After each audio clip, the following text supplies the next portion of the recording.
ہاں، اس لیے کتنے لوگ ہیں جو اصول کے لیے لڑ رہے ہیں کہ ہم تو اصول کے لیے لڑ رہے ہیں، کہ نہیں اصول کے لیے لڑنا تو نبوت میں کہیں بھی نہیں ملے گا، نہ دور صحابہ میں کہیں ملے گا کہ اصول کی لڑائی کریں، کہیں نہیں۔ سب سے بڑی بے اصولی، سب سے بڑی حماقت ہے یہ کہ آدمی اصول کی لڑائی کرے۔ کہ نہیں، کام کرنے والے ایسے نہیں ہوتے کہ جو کسی چیز کو اصول پر لانے کے لیے لڑے، نہیں۔ جو کہیں کہ بے اصولی کا صرف ایک ہی علاج ہے کہ تم اصول یاد دلاتے رہو اور اللہ سے تنہائی میں دعائیں کرتے رہو، بس۔ اس سے زیادہ کا کوئی مکلف کیا ہی نہیں گیا، اس سے زیادہ کا کوئی مکلف نہیں کیا گیا۔ اگر اس سے زیادہ کرو گے تو خود مجرم بنو گے۔ جو کام تمہیں کرنے کے لیے دیا نہیں گیا تو تم نے کیوں کیا؟ کوئی ہے ہی نہیں، گنجائش ہی نہیں ہے اس کی۔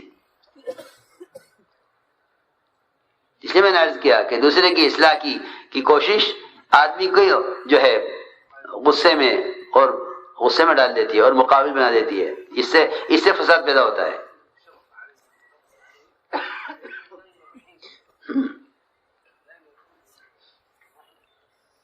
تو بہت عجیب قصہ ہے یہ، اس میں ہمارے لیے بہت اصول ہیں کہ عمر رضی اللہ تعالیٰ عنہ اس پر نہیں رو رہے تھے کہ میری آیا شراب پی رہی ہے، میری آیا کا کیا ہوگا؟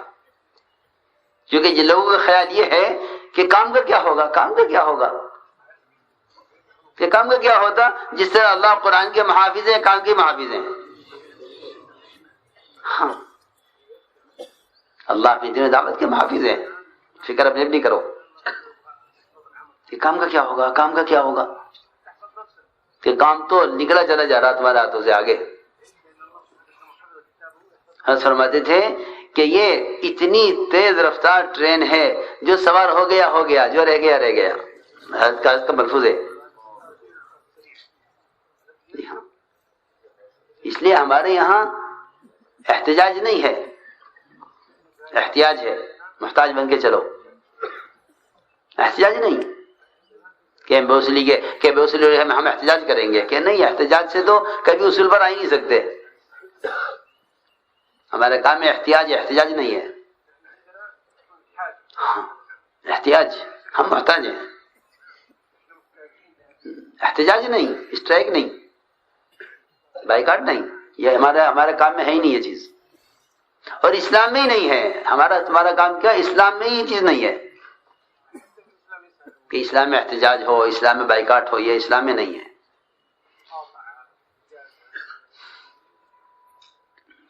تو عمر رضی اللہ تعالیٰ عنہ روتے ہوئے نکلے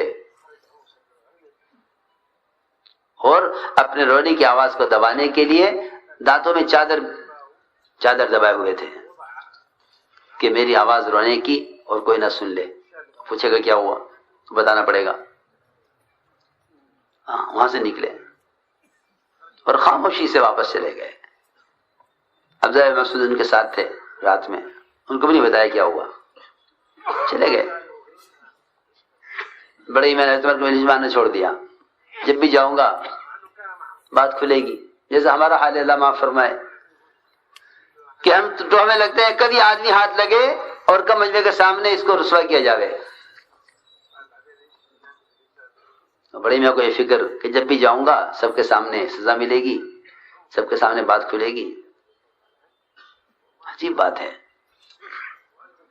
کہ عمر نے کسی کو نہیں بتایا، کسی کو نہیں بتایا، نہ کسی کو دکھلایا کہ گواہ تیار کریں اس کے لیے۔ اب تو ساری کوشش لوگوں کی اس پر ہے، کسی کو غلطی ہو تو دو چار کو دکھلاؤ تاکہ ثبوت ملے۔ کیا ملے؟ ثبوت ملے کہ نہیں، مسلمان کے گناہوں کو ثابت نہ ہونے دے، یہ کوشش ہے۔ اور اب قوت اس پر ہے کام کرنے والوں کی کہ غلطی کو ثابت کرو، کوشش کرو ثابت ہو جائے، کسی طرح ثابت ہو جائے۔ میرے دوستو عزیزوں، صحابہ کی سیرت سے کام کو لو، صحابہ کی سیرت سے لو کام کو، اس کے بغیر، اس کے علاوہ کوئی اور راستہ نہیں ہے۔ عمر رضی اللہ تعالیٰ عنہ ایک عرصہ گزر گیا، بڑے میں آئے نہیں، حضرت عمر کے مجلس میں آئے تو بہت عرصے کے بعد پرانی ہو گئی، بھول بھال گئے ہوں گے، چلو وہ جا کے بیٹھے تو پیچھے چھپ کر بیٹھے، حضرت عمر نے دیکھ لیا، میں میرے پاس لاؤ بڑے میاں کو. بڑے میاں سے کہا کہ چلیے. حضرت عمر نے بلایا. روایت میں ہے کہ بڑے میاں کو یقین ہو گیا اب ساری مجمع کے سامنے رات کی بات کھلے گی. عمر رضی اللہ تعالیٰ عنہ بڑی میاں کو اپنے قریب بٹھایا، اور قریب آؤ، ڈرتے رہے نہیں، اور قریب آؤ، پر ڈرتے رہے کہ نہیں میرے پاس بیٹھو یہاں برابر میں. وہاں بیٹھ کے تمہارے نے کان میں کہا بڑے میاں کے میں نے اس رات کی بات کسی کو نہیں بتائی. کان میں کہا میں نے اس رات کی بات کسی کو نہیں بتلائی. بڑے میاں نے کہا عمر کان قریب لاؤ، میں نے اس رات سے شراب آج تک نہیں پی. ہاں یہ ہے اصلاح کا راستہ، یہ ہے اصلاح کا راستہ. امام علیہ السلام فرماتے تھے ہمارا کام تو ساتھیوں کی خوبیوں کا تذکرہ کرنا ہے، خرابیوں کا تذکرہ. تو فرماتے تھے اگر تم نے ماحول کو ستھرا رکھنا چاہتے ہو تو پھر باطل کو مارو اس کے تذکرے چھوڑ کر، اگر باطل کو ختم کرنا چاہتے ہو. ورنہ لوگوں کی خرابیوں کو بیان کرنا باطل کو قوت دینا ہے. روایت میں امیت الباطل بدر کے ذکر ہی کہ باطل کو مارنا چاہتے ہو اس کا ذکر چھوڑ دو. اس لیے کہا کہ ساتھیوں میں خرابیاں، کمزوریاں، عیوب ہوں گے، خطائیں ہوں گی. یہ فرشتے نہیں ہیں. یہ مت کہو کام کرنے والے ایسے ہونے چاہیے، یہ کہو کہ مجھے ایسا ہونا چاہیے، ہر ایک کی فکر کر کے مجھے ایسا ہونا چاہیے. کہ ایک دوسرے کی اصلاح کی کوشش اس سے بڑھ کر فساد کا اور کوئی ذریعہ نہیں ہے. اس لیے مولانا کے ملفوظات میں ہے کہ ہمیشہ اس کام کے کرنے والے اپنی اصلاح کی فکر میں لگے رہیں. دوسروں کی اصلاح تو انبیاء کے ہاتھ میں بھی نہیں ہے. لو انبیاء کے ہاتھ میں بھی نہیں ہے، ان کے ذمہ محنت ہے. جی ہاں ہدایت اللہ کے ہاتھ میں ہے. انک لا تہدی من احببت. اس لیے میرے دوستو عزیزو یہ کام کے اصول ہیں، یہ کام کے اصول ہیں کہ ساتھیوں سے درگزر کیا جاوے. حکم فاعف عنہم، اسے درگزر کیجئے. غلطیاں ہوں گی کہ جب کسی کو غلطی ہو جائے تو اس کی غلطی کے بجائے اس کی قربانیوں کو یاد کرو.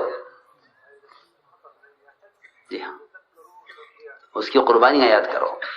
یہ ہمیں اس کا سبق سکھلایا گیا ہے کہ جب غلطی کسی سے ہو تو اس کی قربانی یاد کرو، کوتاہی نہیں، قربانی یاد کرو. وہ صحابہ سے بھی غلطیاں ہوئیں.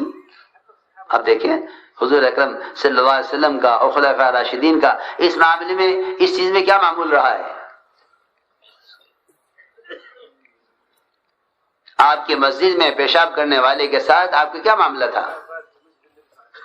صحابہ دوڑے روکنے کے لیے، فرمایا نہیں پیشاب پورا کرنے دو. فرمایا ایک ڈول پانی کا یہاں بہا دو. نہ کوئی شور مچایا، نہ کوئی حکم لگایا، نہ کسی نے ان کو مارا، کچھ نہیں. ان کو بلایا، آپ نے بلا کے سمجھا دیا کہ مسجد ذکر و تلاوت دعوت عبادت کے لیے ہے، اس کام کے لیے نہیں ہے. بس بات ختم ہو گئی، جاؤ چھٹی. ہاں مسجد میں پیشاب کیا، پیشاب شروع کیا، پھر آپ کے حکم سے پورا کیا. مسجد میں پیشاب شروع کیا، صاحب نے ان کو روکنا چاہا تو آپ نے پیشاب ان کو پورا کرنے دیا کہ نہیں روکو مت، پیشاب میں تکلیف ہو جائے گی، پیشاب پورا کرنے دو. کیوں؟ ایک مسلمان کا مقام بیت اللہ سے اونچا ہے اور ساری دنیا کی مسجدیں بیت اللہ سے ادنا ہیں. پھر ایک مسلمان کو مسجد میں پیشاب کرنے سے کیسے روک سکتے تھے؟ سنو غور سے، سوچنے کی بات ہے. ایک مسلمان کا مقام بیت اللہ سے اونچا، مسجدیں بیت اللہ سے ادنا، کہ اگر اس کو پیشاب سے روکا جائے اس وقت تو اس کے پیشاب میں بند پڑ جائے گا، تکلیف ہو جائے گی. اس لیے کہ پیشاب ایسی حاجت ہے کہ اگر وہ شروع ہو گیا تو اس کو روک نہیں سکتے، اس کو تکلیف ہوگی. کہ اگر تم امت کو تعلیم دینا چاہتے ہو تو پہلے معاملہ شفقت کا کرو. تو آپ نے یہ کیا کہ پیشاب کرنے دو، اس کو پورا کرنے دو اطمینان سے. وہ کر لیا پیشاب اس نے پورا مسجد میں. میں ایک ڈول پانی کا بہا دو، یہاں پانی کا ڈول بہا دیا، وہ پاک ہو گئی مسجد. پھر یہ فرمایا کہ مسجد پیشاب بخانے کے لیے نہیں ہے تو ذکر تلاوت کے لیے ہے. اتنا ہی ہے روایت میں. اللہ ہمیں معاف فرمائے. ہم اس کوشش میں کوئی بات کسی کی ملے اور اسے اڑاویں. عجیب مزاج ہے، عجیب مزاج ہے. حضور اکرم صلی اللہ علیہ وسلم برے سے برے آدمی کی خوبی کو اعلان کر کے تلاش کرتے تھے. جنازہ لایا گیا، جنازہ لایا گیا، لا کے رکھا گیا.